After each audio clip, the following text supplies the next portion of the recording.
General شاہد عزیز صاحب کی کتاب یہ خاموشی کہاں تک، آواز غزالہ نیازی، پیشکش national audio library for the blind. اس کتاب کو اسپانسر کیا ہے طیب طاہر نے۔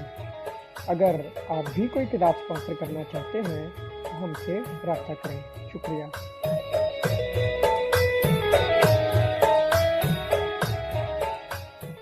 قسط نمبر 7۔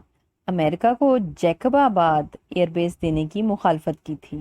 ایم او کی میٹنگ میں کوئی افسر بھی فضائی اڈہ دینے کے حق میں نہ تھا، لیکن مشرف بولے میں امریکہ کو ہاں کر چکا ہوں۔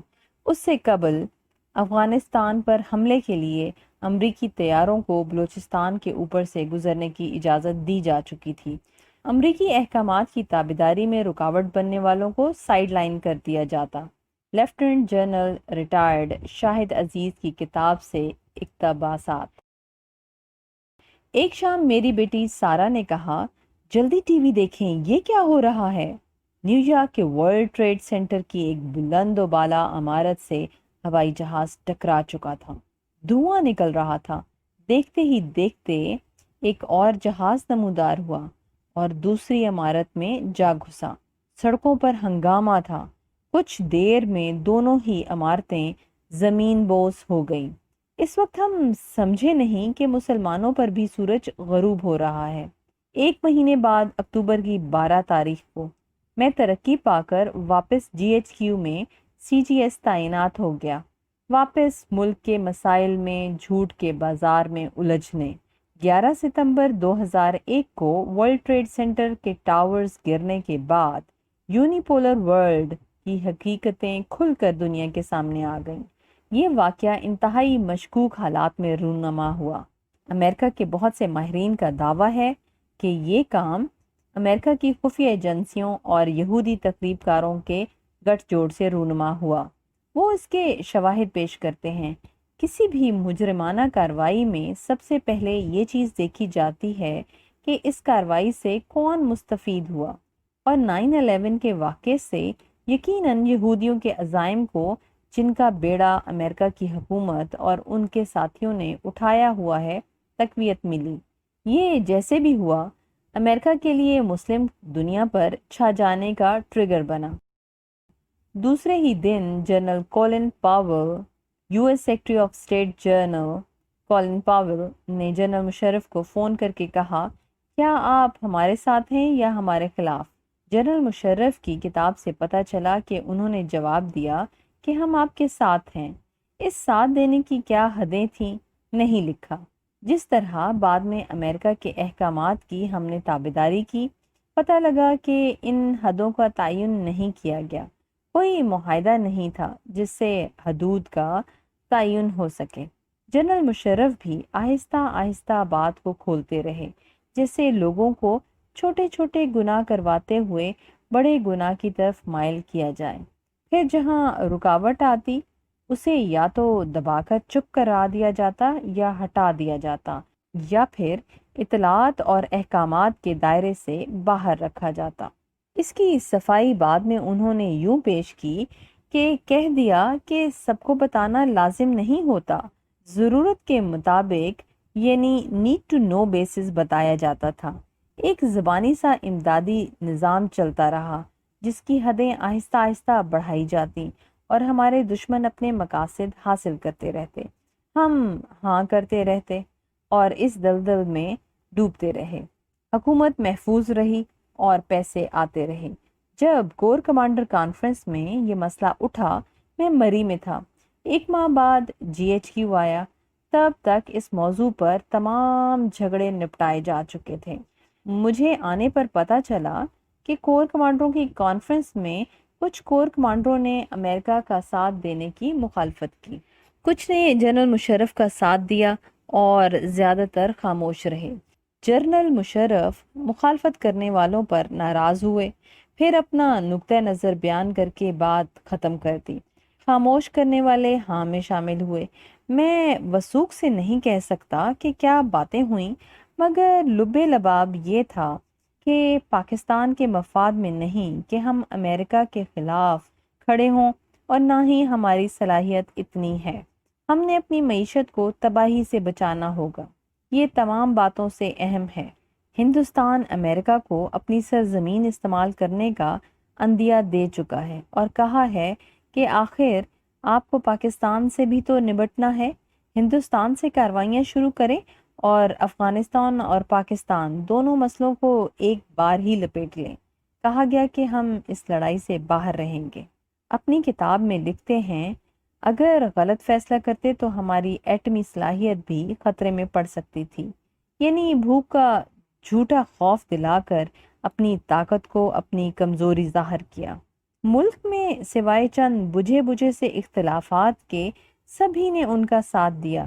اسلامی تنظیموں کے علاوہ کوئی اور آواز نہ اٹھی، وہ بھی بس اس حد تک کہ لوگوں کی نظروں میں سرخ رو ہو جائیں۔ ساری حکومتی مشین اس ہی پالیسی پر چل پڑی۔ زیادہ تر لوگوں کا یہ خیال تھا کہ مشرف صاحب کا فیصلہ درست تھا۔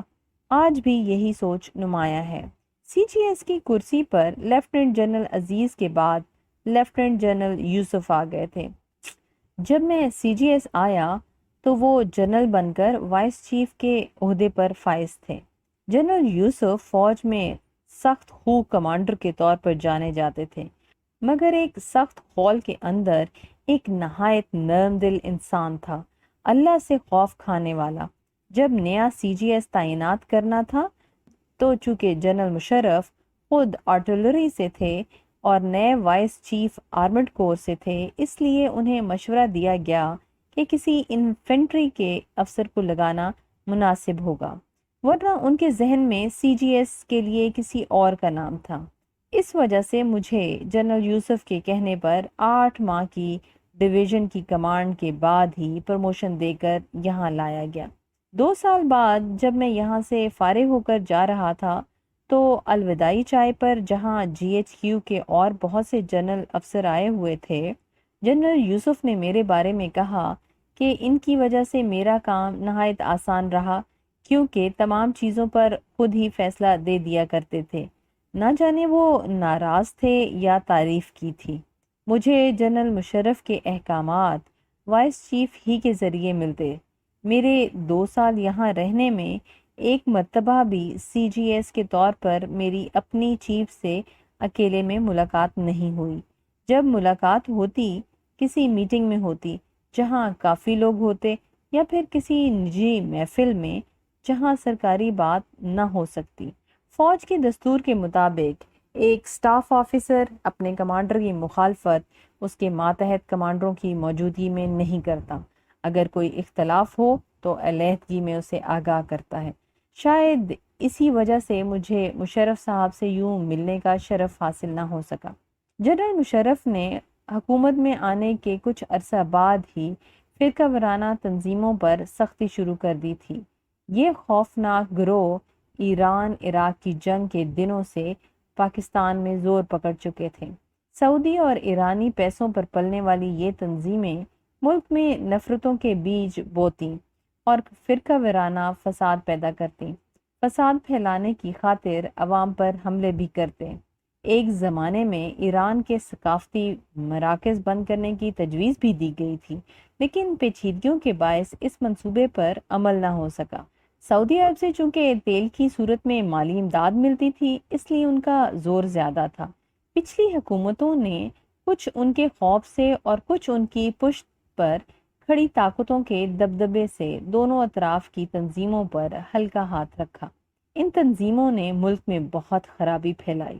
پھر جنرل ضیاء کے دور میں افغانستان اور کشمیر کی جہادی تنظیمیں وجود میں لائی جا چکی تھیں۔ یہ سب ہی اپنی طاقت مسجدوں اور مدرسوں سے حاصل کرتے، کیونکہ یہ اس وقت کی حکومت کی پالیسی تھی۔ عوام میں بھی جہادیوں کی خاصی قدر تھی، ان کا کام ہی ایسا تھا۔ افغانستان اور کشمیر کی بالکل علیحدہ مجاہد تنظیمیں تھیں، گو کچھ رابطے ضرور رہتے لیکن کوئی براہ راست تعلق نہیں تھا۔ فرقہ وارانہ تنظیمیں اور مجاہدین 2 علیحدہ سلسلے تھے، ایک ہمارے ہیرو تھے اور دوسرے ناصور، مگر دونوں ہی مذہب کے زور پر چلتے۔ پھر جب 9/11 کا یو ٹرن لیا تو اچانک کل کے ہیرو آج کے دشمن بن گئے، غدار کہلائے۔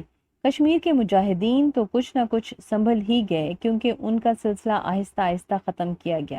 افغانستان میں ایک آزاد حکومت تھی جسے ہم نے تسلیم بھی کیا ہوا تھا۔ روس کے خلاف شروع کیے ہوئے جہاد میں افغانیوں اور القاعدہ کے علاوہ اور کئی ممالک کے باشندے بھی شامل تھے، جن سب کو ہمارا اور امریکہ کا تعاون حاصل تھا۔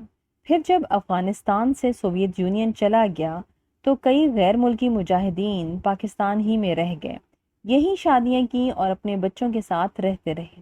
اس کے علاوہ لاکھوں افغان مہاجرین بھی یہاں رہتے تھے۔ ایک کھچڑی سی تھی جو امریکہ کا حملہ شروع ہوتے ہی پھر سے ابلنے لگی۔ میرے یہاں آنے کے بعد ایم او میں ایک میٹنگ ہوئی جس میں جنرل مشرف بھی آئے۔ ایم او میں ایسی ملاقاتوں پر وائس چیف، میں، D G M I, D G M O, chief کے سٹاف آفیسر اور کچھ ایم او کا سٹاف ہوتا۔ کبھی کبھار ضرورت پر اوروں کو بلوا لیتے۔ جنرل مشرف نے صاف الفاظ میں کہا کہ ہم اس لڑائی میں غیر جانبدار رہیں گے۔ کہنے لگے جب پاکستان اور ہندوستان کی لڑائی ہوتی ہے تو کوئی بھی ہمارا ساتھ دینے کھڑا نہیں ہوتا۔ اگر آج امریکہ افغانستان پر حملہ کر رہا ہے تو ہم اکیلے اس کا ساتھ کیسے دیں؟ اگر اور بھی مسلم ممالک اس کا ساتھ دینے پر آمادہ ہوں تو ہم بھی مل کر ساتھ دے سکتے ہیں۔ کہا کہ ہم اس جنگ سے باہر رہیں گے، اس کا حصہ نہیں بنیں گے۔ ہم سب نے اس بات پر رضامندی کا اظہار کیا۔ امریکی ہوائی جہازوں کو افغانستان پر حملے کے لیے بلوچستان کے اوپر سے گزرنے کی اجازت دی جا چکی تھی۔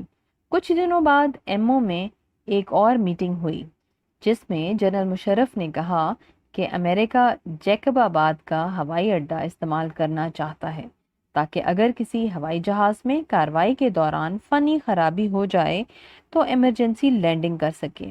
میں نے کہا یہ تو ہماری غیر جانبدارانہ پالیسی کے خلاف ہے، تو کہنے لگے نہیں، میں تو انسانیت کی بنیادوں پر دینا چاہتا ہوں، صرف پائلٹ کی جان بچانے کے لیے۔ جب کوئی بھی ان کی طرفداری میں نہ بولا تو ناراض ہو گئے اور غصے سے کہا میں ان کو ہاں کہہ چکا ہوں۔ ہم سب ایک دوسرے کا منہ دیکھتے رہے۔ کچھ دنوں میں ان کے دفتر سے حکم ملا کہ جیکب آباد ہوائی اڈے کی حفاظت کے لیے کچھ سپاہ تعینات کر دیں۔ کوئٹہ کی کور کو احکامات جاری کر دیے کہ ایک بٹالین بھیجے۔ بٹالین جب وہاں پہنچی تو وہاں پہلے سے امریکی فوج کے لوگ موجود تھے جنہوں نے ہماری سپاہ کو ایئرپورٹ کے باہر ہی روک دیا اور کہا کہ اس جگہ کی حفاظت ہم خود کر رہے ہیں، آپ لوگ یہاں نہیں آ سکتے۔ آپ نے جو دفعہ لگانی ہے وہ ہمارے حفاظتی حصار کے باہر رہتے ہوئے لگائیں۔ پھر ان کی سپاہ کے باہر رہتے ہوئے ہماری سپاہ نے حفاظتی پوزیشنیں اختیار کی۔ کچھ عرصے بعد اس ہی بٹالین سے پتہ چلا کہ یہ اڈہ لگاتار جنگی ہوائی جہازوں کے لیے استعمال ہو رہا ہے جن کی پروازیں رات دن جاری رہتی ہیں۔ یقیناً اسی مقصد سے اڈہ دیا گیا تھا، پائلٹ کی جان بچانے کو نہیں۔ جب جنرل مشرف کو یہ بات بتائی گئی تو انہوں نے کہا کہ امریکیوں نے لیا تو اسی غرض سے تھا، اب پتہ نہیں وہ یہاں کیا کر رہے ہیں۔ بات کو یوں ٹال کر آگے بڑھ گئے جیسے کوئی غیر اہم سی بات ہو۔ ہم آہستہ آہستہ اس جنگ میں پوری طرح سے امریکہ کے اتحادی بن گئے۔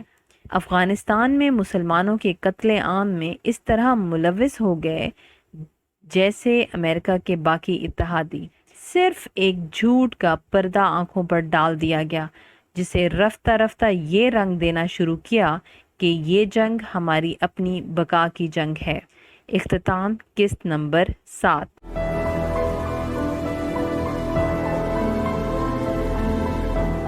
اگر آپ نے ہمارا چینل سبسکرائب نہیں کیا تو ابھی سبسکرائب کریں اور ساتھ ہی بیل آئیکن پر کلک کریں تاکہ ہماری نئی آنے والی بکس کی اپڈیٹس آپ کو ملتی رہیں۔